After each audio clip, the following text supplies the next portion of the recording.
Sardar Gabbar Singh disaster తర్వాత వీరం remake Katamarayudu సినిమాతో బంపర్ హిట్ కొట్టాడు పవర్ స్టార్ పవన్ కళ్యాణ్. అయితే పవన్ కళ్యాణ్ మోసగాడని అంటున్నాడు ఓ సినీ విమర్శకుడు. బాలీవుడ్ వివాదాల నటుడు, సినీ విమర్శకుడు కమల్ ఆర్ ఖాన్ పవన్ కళ్యాణ్ పై ఈ సంఘటన వ్యాఖ్యలు చేశాడు. కాటమరాయుడు సినిమాని హిందీలో విడుదల చేస్తాడు అనడాన్ని ఎద్దేవా చేశాడు. కాటమరాయుడు విడుదలకు ఒక్కరోజు ముందు పవన్ పై అతడు ఈ వివాదాస్పద వ్యాఖ్యలు చేశాడు. పవన్ కళ్యాణ్ ఓ పెద్ద ఫ్లాప్ హీరోని కాకుండా ఇప్పుడు పెద్ద మోసగాడు అయిపోయాడని మండిపడ్డాడు. సర్దార్ గబ్బర్ సింగ్ సినిమా డిస్ట్రిబ్యూటర్లు తీవ్రంగా నష్టపోయారని, డిస్ట్రిబ్యూటర్ దిలీప్ టాండన్ ను పవన్ 8 కోట్లకు మోసం చేస్తున్నాడని ట్వీట్ చేశాడు.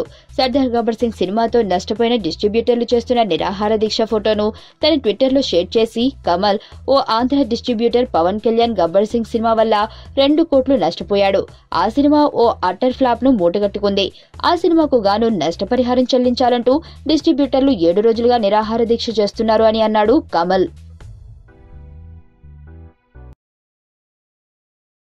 సుబ్బు, నీకు తెలుసా, నాకు ఎర్లీ మార్నింగ్ ఒక కల వచ్చింది. నువ్వు నన్ను జ్యువెలరీ షాప్కి తీసుకెళ్ళి వడ్డానం కొనిచ్చావంట. ఏ టైంకి? గుర్తులేదు సుబ్బు, 5 అనుకుంటా. అదే మరి 5కి మీ బాబు వచ్చి బిల్లు కట్టినట్టు నాకు కాల్ వచ్చింది.